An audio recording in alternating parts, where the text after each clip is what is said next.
2025 is here, and if you're serious about bug bounties, it is time to kick off this year strong, and I mean really strong. Last year, my entire focus was getting you started in bug bounties, showing you the basics, helping you understand the fundamentals, and just getting you off the ground. And don't worry, I'm still going to keep dropping that beginner-friendly content because I know that we're going to have new hackers joining us every single day. But this year we're going to take it to a whole different level. My goal is to push you towards making your first $100,000 in bug bounties. That's right, you heard me saying it right, $100,000. And these vulnerabilities that I'm going to show you today, they're absolutely crucial if you want to hit that goal. And speaking of goals, this video actually came from our Discord community.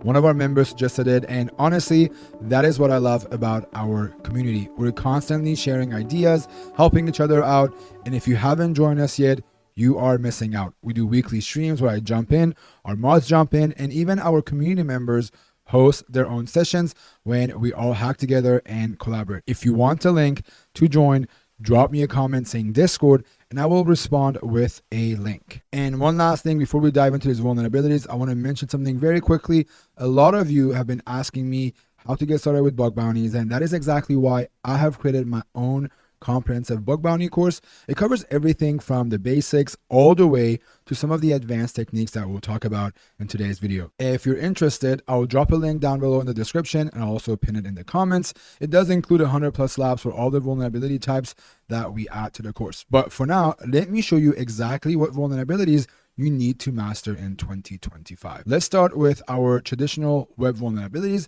and let's just get those out of the way, starting with cross-site scripting. And honestly, XSS is not going to go anywhere. It is probably one of the most common vulnerabilities you can find in 2025. And I hate to tell you, 18% of all my bounties last year were from XSS alone, and some of them were even in public bug bounty programs. But here's the thing, most of you are probably missing out on XSS because you're either just copy-pasting payloads without any context or relying on automation. You aren't tracking your user input to see where it ends up, and you're probably not even checking why your payload isn't firing or looking for any alternatives. You're probably just relying on polyglot payloads or feeding your assets into automated tools. My methodology is actually very simple. I just find different places where I can put my simple HTML tag, like a test123 with an underline, and chase every single place it may show up. Every functionality that pops up and shows my test123 text is a lead for me. And sometimes this is where it gets interesting. You can chase these across multiple domains. Think about your name for a second. Yeah, your name shows up in the top right corner where you log in, right? But where else does it show up? What other applications automatically import that test123?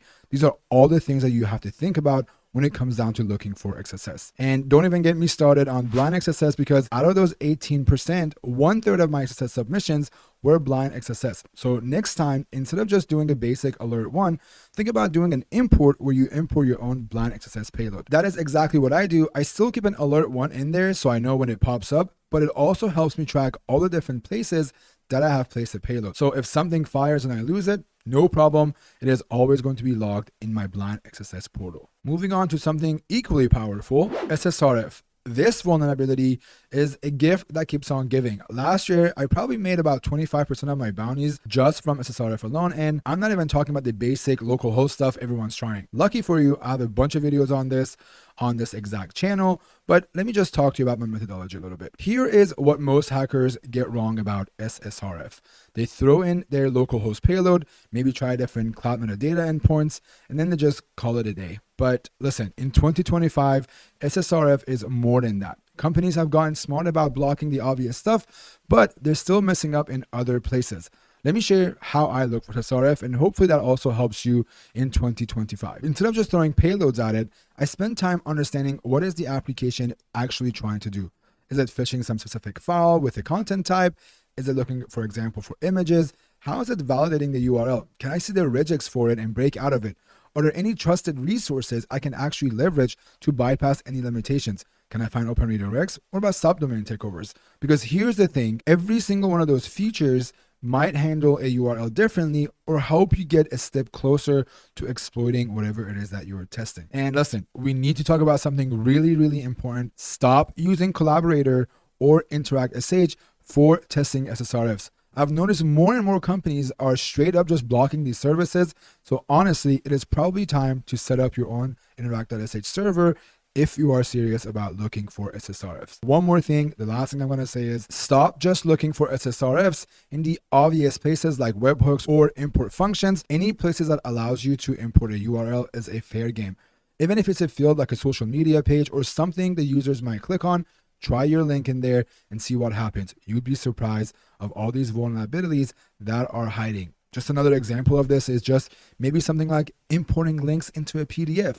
You want to just think about all the different areas that you could put a link in and what could happen to that potentially if something automatically clicks on it or some process or parts of the application processes that URL and reaches out to it. I also want to share some of my advice of what I do when it comes down to looking for specific browsers or library versions that are mention anywhere in the request. Try and replicate those locally before you start testing. I've actually started installing specific Google Chrome versions locally before I fire off any payloads at my target. And let me tell you, this lets me test if my exploit actually works without any issues. I can't tell you how many times I've probably missed SSRFs just because of the fact that there was a tiny error in my payload that I could have caught if I've been testing it locally first. So keep that in mind. If you see something pop up, download it. Google Chrome is available online. You can locally install it. Get your POC to work locally before you go and fire off after your target. For our next vulnerability, I've actually combined two crucial aspects into one, and that's just talking about path traversals. There is the client-side stuff that's happening right in the browser, and then you got all your server-side magic. And listen, if you haven't watched my 403 Forbidden video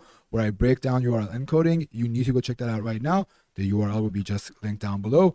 But the combination of understanding path traversals and knowing how to properly encode your payload is where the money is at in 2025. And let me just take this a step further by breaking it down. On the client side, you're looking at how the browser handles these paths, how it processes them, and what happens when you start playing with different encodings. But on the server side, on the other side, that is where things get really, really interesting. You're no longer just looking for basic directory traversals anymore. You're hunting for secondary context APIs, web proxies, and honestly, anything that touches file paths. This is something really, really important to know. Look at the recent Splunk CVE, for example, where hackers could literally grab configuration files through a sample path traversals. So now we're just talking about critical infrastructure here, and all it took was understanding how to properly craft these paths and encode them correctly. But most of you are probably just trying a few slashes in your payloads, maybe throwing some basic URL encoding and then just giving up when it doesn't work. Instead, you need to think about different encoding combinations, understand how different web servers handle these paths, and most importantly, know what you're actually looking for once you get the path traversal to work. Now, let's talk about something that I'm particularly excited about in 2025, and that is web cache deception. And I'm going to be super honest with you, this is something that's on my personal learning journey too. I've played around with some of this before, but it hasn't been on my mental checklist of things that I look for when I'm hacking. But that is changing this year, and we're going to break it down and talk about why web cache deception is so interesting. At its core, it's all about tricking the server into caching stuff it's absolutely not allowed to do. Think about it. You have got probably some sensitive API endpoint, but what happens if you just slap a .css at the end of it? Sometimes the server looks at that and goes, oh, this might actually be a CSS file, so let me just cache it. And boom, you have gotten the server to cache someone's private data. Here is what makes this even more interesting. In 2025, companies are using all these complex caching layers, different CDNs, multiple caching rules. It's like a perfect storm for cache deception. I have seen cases where just adding something like a CSS or .js or even .jpeg to the end of the endpoint completely changes how it's handled by that caching system. So the methodology here is pretty straightforward, but that's what it makes it so powerful. You're basically finding endpoints with sensitive data, adding different file extensions to them, setting up your cache busting parameters, and then seeing if you can get that sweet content that is cached. But here's the thing, one last thing, you can't just throw that CSS at the end of everything and call it a day. You need to understand how the application handles the different file types, what their caching rules look like, and most importantly, how to actually verify them when something has been cached. I'm actually working on some new techniques for this on my own, and as I learn more and more, I will definitely be sharing them with you guys in our Discord streams. Okay, now if you've been following bug bounties lately and following the recent trends, you have probably seen some insane research about supply chain attacks. I mean, just look at what Alex did 3 years ago. This man literally hacked Apple, Microsoft, Yelp, PayPal, and a dozen other companies with this technique. And guess what? These bugs aren't going anywhere. Just look at Ronnie, aka Lupin, as an example, who's been absolutely crushing it with his recent research that he has done in 2024 and 2023. But let me break it down. What makes supply chain attacks so interesting is that companies are pulling code from everywhere: third-party packages, external CDNs, NPM modules, you name it. And here's the thing: every single one of these dependencies is a potential entry point. It is not just about finding vulnerability in the packages anymore. It's about understanding how these applications handle their dependencies, where they're pulling resources from, and most importantly, how are they validating them? Here's what most hackers get wrong though. They're only looking at obvious stuff like package.jsons or checking for outdated libraries. When you're hunting for these vulnerabilities, think about the entire software supply chain, from the source to the build to the distribution. Here is what you need to be looking at, starting with the source: how repositories are secured, where code is coming from, and what controls exist around code review and merging. Then is the build: how the build pipeline validates input, manages dependencies, and ensures build integrity. Then we need to look at distribution: how artifacts are signed, verified, and delivered to the end user. And then of course dependencies: how external resources like fonts, images, scripts are loaded and validated across each stage.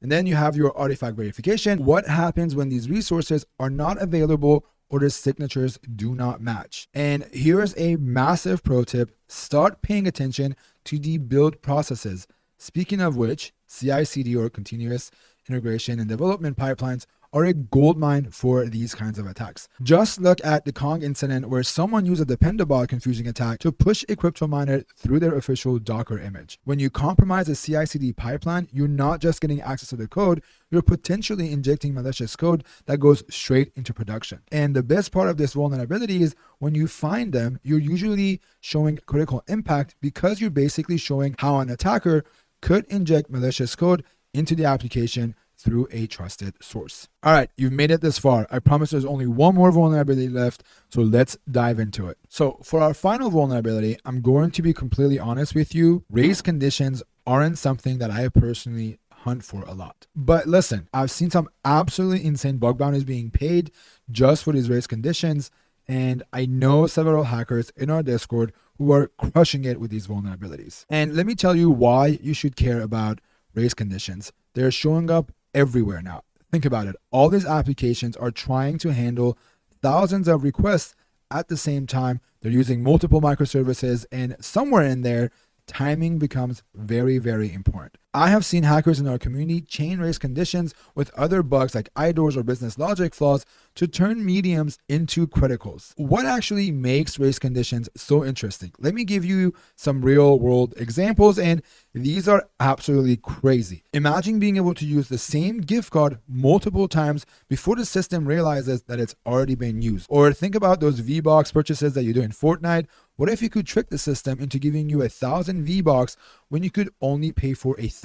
And yeah, I know some of you are probably laughing about the V-Bucks things, but trust me, these gaming companies are paying serious bounties for these kinds of vulnerabilities. And the scary part is these race conditions can hit anything that involves transactions or state changes. And if that wasn't enough examples, I can also talk about vulnerabilities that I've seen hackers pull off, like double spending store credits during checkout, duplicate limited edition NFT mints, cash out crypto multiple times from the same wallet.